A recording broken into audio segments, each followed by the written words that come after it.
मैं सबका अपने चैनल स्टॉक्स फॉर लाइफ पे बहुत स्वागत करता हूँ। दोस्ती फैमिली डे फिल्म बस आज 2 अगस्त रही बात भारतीय शेयर बाजार की बहुत दिनों के बाद।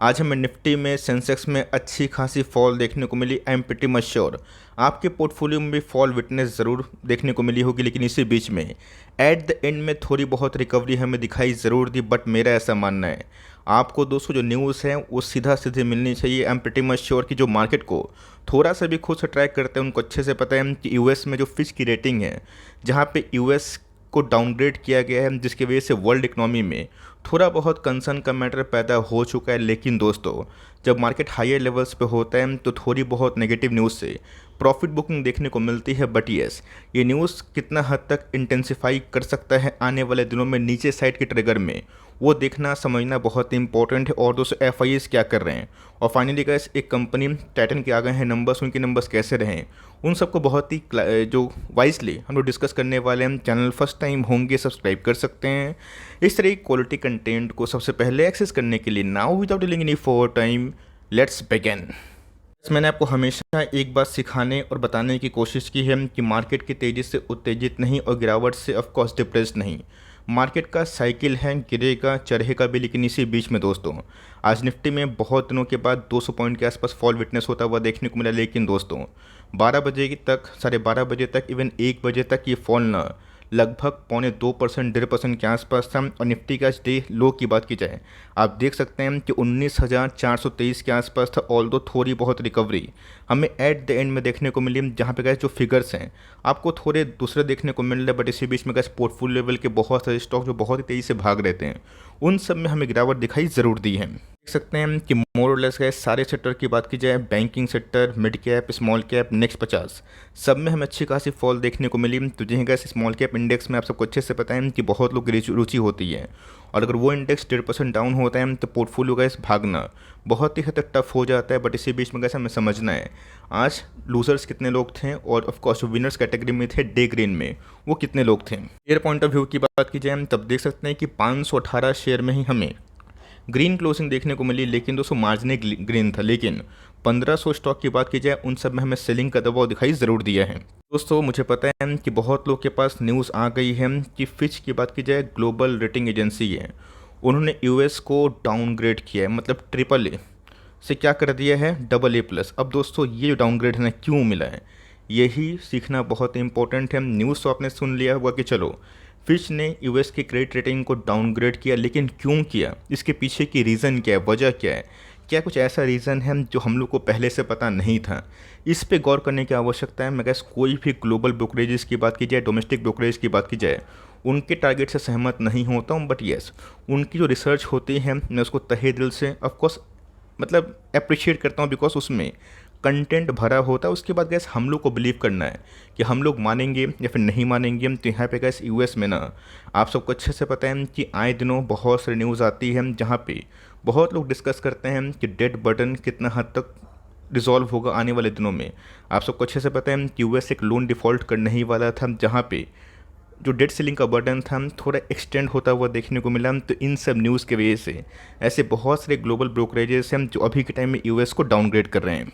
बोलेंगे वेट सर, ये तो यूएस का मसला है, यूएस का प्रॉब्लम है, आप इस वीडियो में क्यों डिस्कस कर रहे हैं? भाई वीडियो में डिस्कस इसलिए कर रहा हूँ बिकॉज इसी न्यूज़ की वजह से मैंने क्या बताया कि एक इंटेंसिटी थोड़ी सेलिंग की ओर देखने को मिली। किसी को भी पता था कि निफ्टी ने 20 सर का लेवल क्रॉस नहीं किया, तो ऑफकोर्स उस लेवल से 1000 पॉइंट के आसपास करेक्शन आम सी बात है। 2500 point gas Nifty non stop भागा, आप देख सकते हैं। तो क्या दोस्तों राइसिंग डेट का जो इशू है क्या किसी को पता नहीं है? ऑफकोर्स सबको पता है, बट मैंने क्या बताया कि छापने वाला कौन है और हेडलाइंस कैसे क्रिएट होती है, ये बहुत इंपॉर्टेंट है। आपने देखा कि बीच में कैसे यूएस का जो डेट सीलिंग का बर्डन था वो एकदम लिमिट हिट होने ही वाला था। उसके बाद जो बाइडन ने अपने विपक्षी दलों को एक करके उस लिमिट को बढ़ा दिया, वरना यूएस फर्स्ट टाइम इतिहास में डिफ़ॉल्ट करता है। क्या आपको ये बात पता नहीं है? ऑफकोर्स पता है, लेकिन यस ये गाइस रिपोर्ट उस टाइम पब्लिश होते हुए देखने को मिल रही है जहाँ पे भारतीय शेयर बाजार रिकॉर्ड हाई पे है। रही बात यूएस शेयर बाजार की, वो भी 1 साल हाई पे है। तो ऑफकोर्स गाइस राइसिंग डेट का जो इशू है ना, इसके वजह से थोड़ी बहुत सेलिंग प्रेशर हमें देखने को मिल रही है। बिकॉज इसको हाईलाइट करना by the big brokerage house बहुत लोगों को अट्रैक्ट करता है, उस चित्र पे। तो ऑफकोर्स कैसी एक ऐसा प्रॉब्लम है जो हम सबको पहले से पता था और आप सबको अच्छे से पता है कि यूएस का डिफ़ॉल्ट होना या फिर यूएस क्रेडिट रेटिंग जो रेटिंग एजेंसीज है उसको डाउनग्रेड करना, सिंपल सी बात है हम लोगों को भी नुकसान होगा। उसके पीछे क्या वजह है, चलिए उसको डिस्कस करना इंपॉर्टेंट है। सबसे पहले वजह की बात की जाए, आप सबको अच्छे से पता है गवर्नमेंट की बात की जाए, हम लोग ऐसे इतना फॉरेक्स रिजर्व होल्ड करके बैठे हैं ना 600 बिलियन के आसपास। हम लोग कितने सारे गैस यूएस के बॉन्ड को परचेज करते हैं। अगर उनकी इकोनॉमी में डाउनग्रेडेशन आएगी ना, ये हमारे लिए भी चिंता का विषय होगा। क्या इस डाउनग्रेडेशन में यूएस इकोनॉमी कोलैप्स हो जाएगी? नहीं दोस्तों, इसके पहले भी बहुत सारे अपग्रेड्स और डाउनग्रेड्स आए हैं और मार्केट रिएक्ट करता है उसी दिन या फिर नेक्स्ट है। लेकिन डिक्लाइन इन गवर्नेंस स्टैंडर्ड्स आप देख सकते हैं कि आए दिनों गैस बहुत सारी न्यूज़ आती है कि पहले जैसा यूएस नहीं रहा, ना ही उनकी इकोनॉमी पहले जैसी रही, ना ही उनके पास वो जो पावर थी ना कि कुछ भी बोलते थे तो लोग मान लेते थे। अभी आपने देखा कि रशिया यूक्रेन के युद्ध में यूएस चुपचाप बैठा रहा, जिसकी वजह से गवर्नमेंट का जो स्टैंड है, स्टैंडर्ड है, वो थोड़ा हद तक जो गर्थ है उसमें जाता हुआ देखने को मिल रहा है। और लास्ट 20 साल से यही घटनाक्रम देखने को मिल रहा है। तो आप सबको अच्छे से पता है कि पोटेंशियल फॉर रिसेशन, ये तो गैस हम लोग को पहले से ही पता है। तो ऑफकोर्स जो न्यूज़ पहले से पता है उसी न्यूज़ को गैस इन्होंने क्या किया है, एक जगह पे नोट डाउन किया है, उसको छाप दिया है। बट मेरा ऐसा मानना है कि इस छापने में भी गैस अपने आप में ही लोगों को बताना ज़रूरी है कि गवर्नमेंट की पॉलिसीज़ क्या है। ये कैसे कंसर्न का तो मैटर है, बट ऐसा नहीं है कि रिसेशन की बात की जाए, डेट बर्डन की बात की जाए, गवर्नमेंट के स्टैंडर्ड की बात की जाए, उन सब का हमें परिचय नहीं था। ऑफकोर्स था, बट मैंने क्या बताया कि वर्ल्ड की सबसे बड़ी इकनॉमी में इस तरह डाउनग्रेड आएगा तो थोड़ी बहुत खलबली मचेगी। बट इस खलबली से कैसे अगर आप हमेशा एक्सिट करने लगे ना, आप एंट्री तो कर लेंगे बट डर के मारे स्टॉक्स को बेच देंगे। इन सब न्यूज़ का गैस फ़ायदा कौन उठाएगा? सिंपल सी बात है, एफआईएस उठाएंगे। क्यों उठाएंगे? मैं आपसे पूछना चाहता हूँ कि वाई एफआईएस विल सेल? कोई भी भारतीय बाजार में या फिर वर्ल्ड इकोनॉमी में नेगेटिव न्यूज़ आएगी, इंडिया में ही सेलिंग इंटेंसिटी क्यों बढ़ेगी? बिकॉज एफआईएस ने पूरे भारतीय बाजार का रैली मिस किया। वो चाहते ही हैं कि मेरे पास अभी भी जो पैसा पर्याप्त है और आने वाले कल में लो लिक्विडिटी का कंडीशन होगा, तो अगर मेरी सेलिंग से भारतीय बाजार गिरता है वो तो अच्छी बात है, हमें आने वाले कल में इन फ्यूचर खरीदने का मौका मिलेगा। अब 20,000 21,000 पे एफ खरीदेंगे तो थोड़ा बहुत कॉशियस होकर खरीदेंगे। लेकिन यस, अगर फिर से उनको 18,000 19,000 का लेवल मिल गया तो उनके लिए कैसे वही एमओएस रहेगा। तो आज एफ ने बहुत बड़ा माल ज़रूर बेचा है। देख सकते हैं हम लोग दोस्तों हो गए हैं हैबिचुएटेड। बिकॉज 2021 और 22 में क्या जो घटनाक्रम हुआ ना कि एफ ऑलमोस्ट मतलब 3.25 लाख करोड़ के आसपास माल सेल किए। 21 में ऑलमोस्ट 1 लाख करोड़ हम लोग दोस्तों मार्केट से भागे नहीं, मार्केट में बने रहें। तो बहुत लोग बोलते हैं कि पोर्टफोलियो को बुक करो, ये करो, अच्छी रणनीति है, ख़राब नहीं है। बट दोस्तों अगर एक साल में अगर आप 2 बार 3 बार एंट्री री एंट्री करेंगे ना, बहुत सारे स्टॉक्स तो हाथ से निकलेंगे, आपको टैक्स भी पे करना पड़ेगा। इसलिए गैस जहाँ पे अच्छी कंपनीज है ना, आपको होल्ड करने की आवश्यकता है। कल कोई दूसरी न्यूज़ आ जाएगी तो क्या आप स्टॉक को फिर खरीद लेंगे? अच्छी न्यूज़ नहीं। क्या कल कोई दूसरी ख़राब न्यूज़ आएगी तो ऑफकोर्स क्या आप स्टॉक को बेच देंगे? बिल्कुल नहीं। आपको दोस्तों मार्केट का बैड साइकिल और गुड साइकिल दोनों समझने की आवश्यकता है। बात निफ्टी की, मैंने कैसे आपको हमेशा बताया कि स्टॉक स्पेसिफिक अप्रोच रखिए। मार्केट गिरेगा तो अच्छी बात है, भागेगा तो भी अच्छी बात है। गिरेगा तो खरीदने का मौका मिलेगा, भागेगा तो पोर्टफोलियो बूम करेगा। और उन सब कंपनी को हमेशा फोकस करें जो बुल मार्केट में भी बेरिश फेस है, जिनके अभी के टाइम खराब आउटलुक है नियर टर्म में, लेकिन लॉन्ग टर्म में आउटलुक काफ़ी पॉजिटिव है। तो इन सब गैस गिरावट से डरने की आवश्यकता नहीं। हमेशा गैस पॉकेट में ना 1000 1500 2000 पॉइंट का डाउन साइड लेके चलेगा, वरना मार्केट में ना आपका स्टॉप लॉस हिट हो जाएगा। और स्टॉप लॉस हिट होने के बाद मार्केट फिर भाग जाएगा। तो मार्केट कितना और गिरेगा वो तो गैस भविष्य में कहानी होगी। लेकिन यस, हमारे इंडिया की बात कीजिए, आप सबको अच्छे से पता है कि ग्लोबल स्टैंस में अच्छे परफॉर्मेंस मिल रहे हैं। तो लॉन्ग टर्म में गैस इन सब न्यूज़ से डरने की आवश्यकता नहीं है। लेते हैं गैस बात बहुत ही शानदार कंपनी टाइटन के Q1 के नंबर्स हमें देखने को मिल रहे हैं। प्रॉफिट की बात की जाए वो बहुत ज़्यादा नहीं बढ़ा है, 4.3% के आसपास गैस इनके प्रॉफिटेबिलिटी डिप हुए हैं। 756 करोड़ के आसपास इनके प्रॉफिट आए हैं। रही बात एस्टिमेट की, मिस होता हुआ देखने को मिल रहा है। आप बोलेंगे वेट सर एस्टिमेट कितना था, तो 873 करोड़ के आसपास एस्टिमेट था।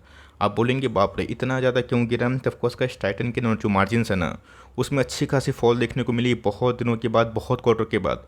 ये सिंगल डिजिट 9% के आसपास था। और ऑफकोर्स इसके पीछे गैस एक्सपेंस जिम्मेदार है।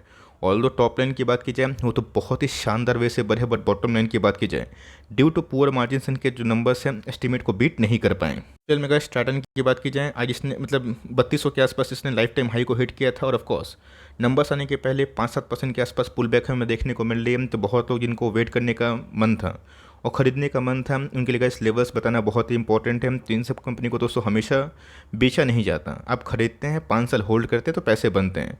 तो कहाँ तक गिर सकता है, बाइंग लेवल्स कहाँ पे हो सकती है, चलिए गाइस उसको डिस्कस करना इंपॉर्टेंट है। इसके बाद की जाए जो कंपनी का बड़ी हो जाती है तो दोस्तों का मूविंग एवरेज अपने आप में ही एक बहुत ही इंपॉर्टेंट सपोर्ट हो जाता है वन डे के चार्ट में। उसको तोड़ता है तो और भी गिरावट इंटेंस हो सकती है, बट मेरे हिसाब से नंबर्स के बाद थोड़ी मोड़ी धुलाई पिटाई अगर होती है और कंपनी फिर से गिर के 2750 के आसपास आती है तो ऑफकोर्स कैसे 3200 से हमें 500 के आसपास डिस्काउंट मिलेगा, जहाँ पे थोड़ी मोड़ी क्वांटिटीज ऐड कर सकते हैं। क्या उसके बाद फॉल ट्रिगर नहीं हो सकता? हो सकता है।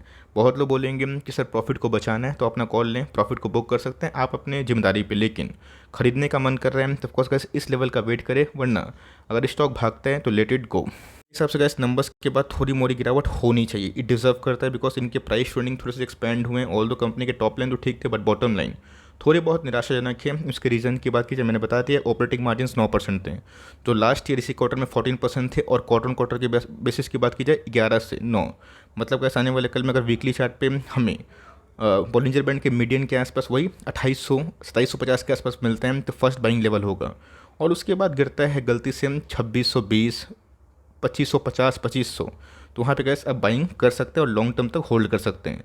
ये छोटी सी अपडेट है, आई होप मेरे एफर्ट आपके लिए हेल्पफुल था। कंटेंट से लगा तो प्लीज़ लाइक करिएगा, और चैनल फर्स्ट टाइम होंगे सब्सक्राइब करके बेल आइकन को प्रेस करना भी ना भूलिएगा। तो गैस मिलते हैं जल्दी ही, तब तक के लिए bye. Thanks for listening friends, God bless you all.